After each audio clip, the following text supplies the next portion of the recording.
Eine Geschichte von Bernd Till. Der rote Rächer im Schatten. Haus B. Würzburg, 2088. Eine Welt gezeichnet von technologischem Fortschritt und moralischer Dunkelheit. Die Nacht lag schwer über der Stadt. Die Straßen glänzten im kalten Schein der Laternen, als hätte jemand einen grauen Schleier über alles gelegt. Der Wind strich leise durch die Fensterrahmen, doch im Zimmer war es still. Fast zu still. Wie jeden Abend um 8:30 summte leise der Lifter. Ein vertrauter Klang, der Johns Körper langsam anzuheben begann. Sein Körper schwebte kurz über dem Rollstuhl, hilflos und leise, getragen von der Mechanik und von Inas sicheren Händen. Sie sprach nicht viel, tat es nie zu dieser Stunde. Ihre Bewegungen waren wie immer. Ruhig, routiniert, aber nicht gleichgültig. Es war Zuwendung in jedem Handgriff, leise, fast unsichtbar. Sanft legte Ina ihn auf die vorbereitete Matratze, schob die weichen Lagerungskissen unter seine Knie und den Kopf. Alles lag bereit.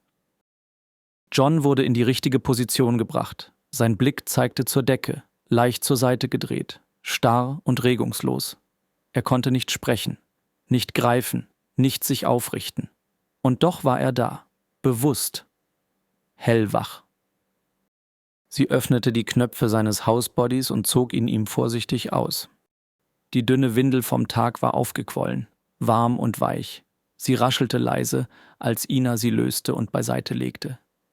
Dann kam das warme Wasser, der Waschlappen, der Geruch der Pflegelotion.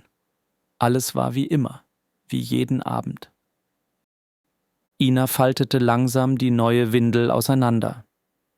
Sie war dicker als seine Windel für den Tag. John bekam eine Nachtwindel, breiter, schwerer, weich wie ein Kissen mit hellen Streifen an den Seiten. Sie schob sie unter Johns schmale Hüften, hob ihn behutsam zur Seite, dann zurück. Der Stoff legte sich satt um sein Becken, wölbte sich unter seinem Bauch wie ein stummes Versprechen von Sicherheit. Die Klebestreifen schlossen sich, fest, präzise. Ein letzter prüfender Druck, dann glitt Inas Hand über die glatte Oberfläche, als wolle sie sagen, du bist versorgt, du bist sicher. Doch John wusste, dass nichts sicher war. Sie nahm die graue Strumpfhose. Der Stoff glitt über seine Füße, über die Unterschenkel, umhüllte die Windel nahtlos. Die Strumpfhose schmiegte sich an ihn wie eine zweite Haut. Dann kam der Body. Weich, weiß. Auf der Innenseite angeraut, mit glatten Druckknöpfen zwischen den Beinen. Ina streifte ihm den Body über, zog die Ärmel über seine schmalen Arme und schloss ihn über der Windel. Mit geübten Fingern schloss sie jeden einzelnen Druckknopf. Alles saß perfekt. Kein Zug. Kein Faltenwurf. Alles war still. Sie legte ihm die Decke über die Brust, schob sie unter seine Seiten, bis er eingebettet lag wie ein Körper in einem Kokon. Nur das Gesicht war noch frei und die Augen offen. Ina beugte sich über ihn, hauchte ihm einen Kuss auf die Stirn. »Schlaf gut, mein Großer. Ich bin gleich nebenan.« Ein Klicken, die Tür schloss sich, dann Dunkelheit.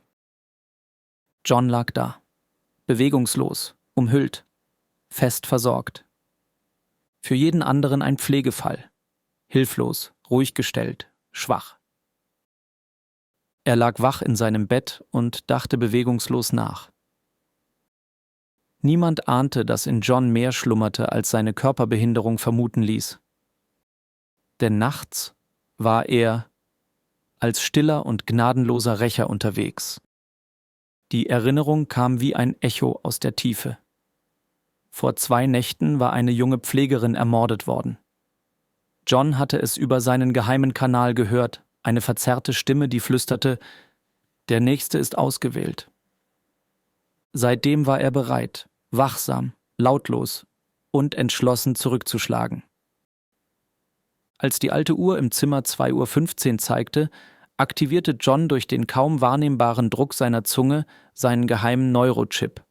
Eine sanfte Vibration zog durch seinen Körper.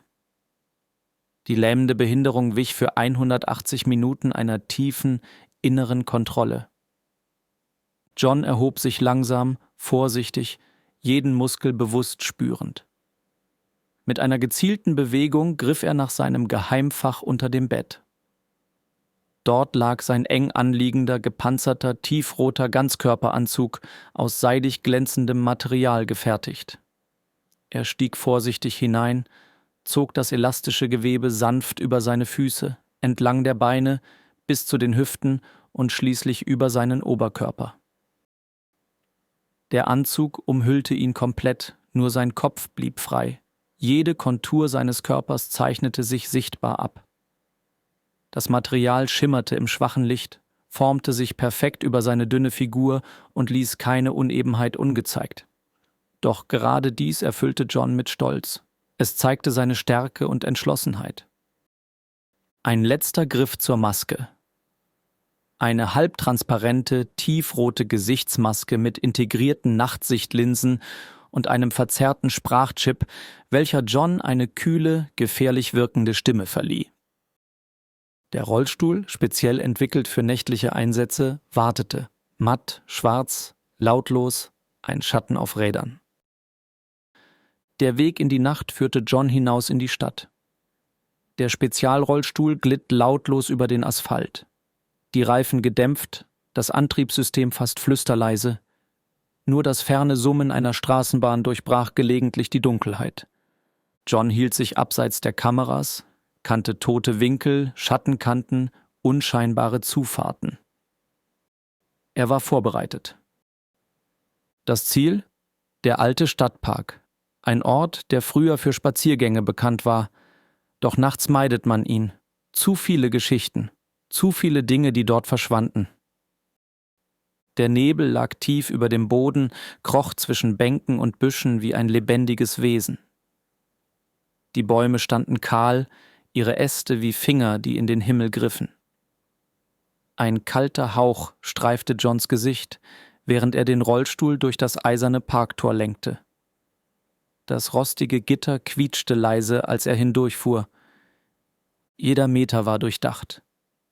Jede Bewegung vorsichtig. Der Park war dunkel, das Licht der Stadt kaum noch sichtbar. Nur ab und zu flackerte eine defekte Laterne. Die Umgebung wirkte leblos, verlassen. Aber John wusste, dass etwas hier war, etwas Lebendiges, etwas Falsches. Er stoppte kurz und aktivierte die Sensoroptik in seiner Maske. Ein kalter Blaustich überzog sein Sichtfeld. Und da war es. Frische Reifenspuren. Nicht vom Fahrrad, nicht von einem Kinderwagen. Rollstuhlspuren, deutlich, tief im feuchten Boden, mit kleinen Zickzackabdrücken von stark profilierten Gummireifen. Jemand war hier durchgefahren, vor weniger als 2 Stunden. John folgte der Spur langsam, rollte über das knirschende Laub, wich einem schrägen Baumstumpf aus, hielt inne, als irgendwo ein Ast knackte. Er hörte seinen eigenen Atem verstärkt im Maskensystem und das entfernte leise Schleifen von etwas Schwerem auf dem Kies. Dann sah er sie. Zwischen 2 verdorrten Büschen bewegte sich eine Gestalt. Ein Mann, groß, gebückt mit Kapuze, er schob einen alten Rollstuhl vor sich her. Darauf ein regloser Körper. Lukas. John hielt den Atem an. Er senkte den Oberkörper leicht, aktivierte die Kontrastverstärkung. Der Mann hatte Handschuhe an, drehte sich immer wieder kurz um, als würde er spüren, dass er beobachtet wurde, aber er sah niemanden. Der Nebel war zu dicht, John zu lautlos. Er folgte ihnen, langsam, zielgerichtet, direkt auf ein verlassenes Verwaltungsgebäude zu, halb überwuchert vom Gestrüpp. Die Fenster waren blind vor Staub, das Mauerwerk rissig. Ein Schild hing schief über der verrotteten Tür, von der Zeit zerfressen: Haus B. Der Mann mit der Kapuze verschwand im Schatten des Eingangs, als hätte ihn das Gebäude verschluckt. John stoppte. Ein Moment der Stille. Dann aktivierte er den Tarnmodus. Der Rollstuhl senkte sich automatisch ein paar Zentimeter, die seitlichen Konturen verschwammen, Die Geräuschunterdrückung sprang an. Ein schwarzer Schatten auf Rädern, kaum mehr als eine Bewegung im Nebel. Er prüfte die Energieanzeige im linken Sichtfeld seiner Maske. 93%. Genug. Sein Atem war ruhig, seine Muskeln unter Kontrolle, der Blick messerscharf. Er wartete den nächsten Windstoß ab, ließ ihn das leichte Surren der Motoren überdecken und rollte dann vorwärts. Leise, zielstrebig. Wie ein Schatten, der beschlossen hatte, nicht länger zuzusehen. John bewegte sich entlang der seitlichen Hauswand. Der Nebel war hier noch dichter, als würde das Gebäude selbst die Nacht in sich einsaugen. Altes Laub klebte feucht an den Reifen seines Rollstuhls. Ein rostiger Fahrradrahmen lag halb im Gestrüpp. Dann sah er es. Ein zerbrochenes Kellerfenster, kaum mehr als ein dunkler Spalt unter der Mauer. 2 der Gitterstangen waren herausgerissen, eine dritte verbogen. Der Beton drumherum war bröckelig, feucht vom Tau. Jemand hatte diesen Weg schon einmal benutzt. John blieb kurz stehen, lauschte. Nichts, nur das Rauschen des Windes im Gebälk über ihm. Er zog die Greifarme aus den Seiten seines Rollstuhls, präzise, ruhig, leise. Mit gezieltem Druck bog er das letzte Stück Gitter zur Seite, schob Laub und Schutt beiseite, prüfte die Breite. Knapp, aber es reichte. Er schob sich tiefer, stellte den Rollstuhl auf Klettermodus. Die Räder senkten sich, ein drittes Stützrad glitt nach vorn. Zentimeter für Zentimeter rollte er in den Kellerabgang. Sein roter Anzug schimmerte nur kurz auf, dann verschluckte ihn das Dunkel. Drinnen war es feucht und still. Der Kellerflur lag verlassen da. Betonwände, gefliest bis zur Hüfte, darunter Schimmel und Risse. Nur eine flackernde Notlampe an der Decke warf schwaches Licht über den Boden. Dort frische Spuren im Staub, Reifenspuren, Schuhabdrücke, Tropfen. Etwas war hier, und es war nicht lange her. John schaltete die Maske auf Wärmesignatur. 2 Räume weiter vorn schimmerte eine Form in Orange und Gelb, schwach, menschlich, bewegte sich kaum. Er rollte lautlos weiter. John bewegte sich Zentimeter für Zentimeter durch den schmalen Flur. Seine Hände ruhten ruhig auf den Kontrollen, doch seine Gedanken arbeiteten schnell. Jedes Geräusch wurde von der Maske verstärkt. Das Summen der kaputten Lampe, das Tropfen irgendwo im Mauerwerk, das leise Knirschen seiner eigenen Reifen auf Schmutz und Staub. Er passierte eine offene Tür. Dahinter ein altes Büro. Regale halb eingestürzt, ein Metallspind aufgerissen, ein Tisch, auf dem Ordner lagen, akkurat gestapelt. Daneben ein verstaubter Laptop, noch im Standby. John hielt an und wechselte sein Sichtfeld in den Lesemodus. Auf dem Deckblatt eines Ordners stand in schwarzer Handschrift Pflegegrad 5, Auswahlphase. Darin Fotos, Namen, Geburtsdaten, Pflegeberichte, Bewegungsprofile. Er blätterte mit dem Greifarm durch die Seiten. Dann stockte er. Sein Name, sein Foto, aufgenommen aus seiner Zimmerdecke, nachts. Er lag im Bett, scheinbar schlafend. Darunter stand nur Ziel 03, J. Ein kalter Stich zog durch seine Brust. Das hier war kein Zufall, das war geplant, systematisch. Und er war mittendrin. Er schaltete auf den Laptop. Kein Passwort. Auf dem Bildschirm öffnete sich ein Ordner, Ziel 02, aktiv. Ein Video lud. Es zeigte Lukas gefesselt in einem kahlen Raum. Der Zeitstempel lag nur wenige Minuten zurück. Plötzlich Schritte. Dumpf, näher kommend. John schloss die Datei, senkte das Display, rollte zurück in den Schatten hinter der Tür. Dann trat der Mann ein. Groß, Narben im Gesicht, schwarze Handschuhe. Er sah sich um, ließ die Finger über die Unterlagen gleiten, wie jemand, der sich sicher fühlt. »John«, murmelte er, Also doch nicht so hilflos, wie Sie sagen. Aber bald wirst du's sein, ganz, für immer. Wo steckst du, Simulant? John beobachtete ihn still. Der Mann trat näher an den Tisch. Rücken zur Tür. Keine Deckung. Perfekt. Er aktivierte den Sprachchip, verzerrte Stimme, eiskalt. »Ich bin hier!« Der Mann erstarrte, fuhr herum. Doch es war zu spät. Ein gezielter Stromschlag aus Johns Rollstuhl traf ihn direkt in die Brust. Der Körper zuckte, sackte in sich zusammen, fiel gegen den Tisch und blieb liegen. Schwer atmend, bewusstlos. Stille kehrte zurück. John rollte an ihm vorbei, kein Zögern, kein Blick zurück. Im nächsten Raum Lukas, gefesselt, aber bei Bewusstsein. Seine Augen suchten verzweifelt nach Halt und fanden den roten Anzug. »Wer bist du? Bist du?« John zögerte einen Moment, dann sprach er, kühl, ruhig. »Du bist sicher. Mehr musst du nicht wissen. Komm, wir haben keine Zeit.« Er löste schnell die Gurte, hiefte Lukas in den Schiebeaufsatz seines Rollstuhls und verließ das Gebäude durch die Kellertür. Lautlos, unsichtbar im Nebel. Die Straßen waren noch immer leer, als John mit Lukas durch den Nebel fuhr. Kein Mensch zu sehen, kein Licht in den Fenstern. Die Stadt schlief. Würzburg wirkte, als hätte es nie etwas von dem Albtraum geahnt, der sich in den letzten Stunden abgespielt hatte. Der Wind war kalt. Lukas zitterte leicht, sagte aber kein Wort. Er klammerte sich an die Griffkante des Adaptersitzes, während der Spezialrollstuhl leise über das Kopfsteinpflaster glitt. Er wusste nicht, wohin ihn sein Retter brachte. Er fragte auch nicht.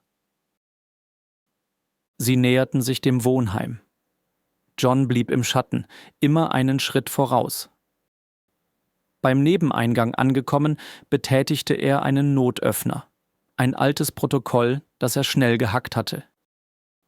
Die Tür öffnete sich mit einem leisen Summen. Drinnen war es warm. Ein Hauch von Desinfektionsmittel lag in der Luft. John schob Lukas bis vor sein Zimmer, stellte sicher, dass alles sicher war. Dann legte er ihm kurz eine Hand auf die Schulter. »Niemand wird dir glauben«, sagte er. »Am besten sage niemanden, was heute Nacht geschah.« Dann drehte er sich um, verschwand, lautlos. Wie ein Gedanke, der kam und ging. In seinem Zimmer angekommen, zog John seinen gepanzerten, tiefroten Ganzkörperanzug aus und legte ihn mit seiner Maske wieder ins Geheimfach unter seinem Bett. In letzter Minute legte er sich in sein Pflegebett und deckte sich zu. Er spürte, wie er die Kontrolle über seinen Körper verlor. Kurz nach 8 öffnete sich die Tür leise, wie jeden Morgen. »Guten Morgen, mein Großer«, sagte Ina sanft, während sie eintrat. Ihre Stimme war ruhig, müde vom Aufstehen, aber voller Vertrautheit. Sie zog den Vorhang ein Stück zur Seite. Graues Licht drang ins Zimmer, schwach, diffus. Der neue Tag begann, als wäre nichts geschehen. »Na, gut geschlafen?« John antwortete nicht mit Worten. Nur ein kaum merkliches Blinzeln, ein Hauch von Bewegung im Augenwinkel. Ein stummes Zeichen. Ina lächelte. Für sie war alles wie immer. Sie ahnte nicht, dass unter der Decke etwas lauerte. Dass hinter dem ruhigen Gesicht ein anderes Ich schlief. Schon seit längerem flüsterten die Menschen in Würzburg von einer Gestalt, die im Schutz der Dunkelheit erschien. Lautlos, entschlossen, unaufhaltsam. Eine Gestalt, gehüllt in einen tiefroten, hautengen Ganzkörperanzug, glänzend wie Blut im Mondlicht, mit einer Maske, die ihr Gesicht verbarg und ihre Stimme in kalten Klang verwandelte. Was sich unter dem Anzug verbarg, war für jeden sichtbar, aber nicht erklärbar. Es war Teil ihrer Rüstung, Teil ihres Lebens. Niemand kannte ihren Namen. Niemand wusste, woher sie kam. Doch jeder spürte. Sie war gekommen, um das Gleichgewicht wiederherzustellen, mit Präzision, Mut und unerschütterlicher Entschlossenheit. Sie tauchte auf, wenn die Schatten länger wurden. Sie schlug zu, wenn die Schwachen Schutz brauchten. Sie verschwand, bevor man sie erkennen konnte. Am Tag war John nur ein stiller Bewohner im Rollstuhl. Unauffällig, übersehen, unterschätzt. Doch in der Nacht war er mehr als ein Mensch. Er war ein Mythos, ein Rächer auf Rädern. Ein Symbol für Gerechtigkeit in einer kaputten Welt. Aber niemand wusste, dass er da draußen war.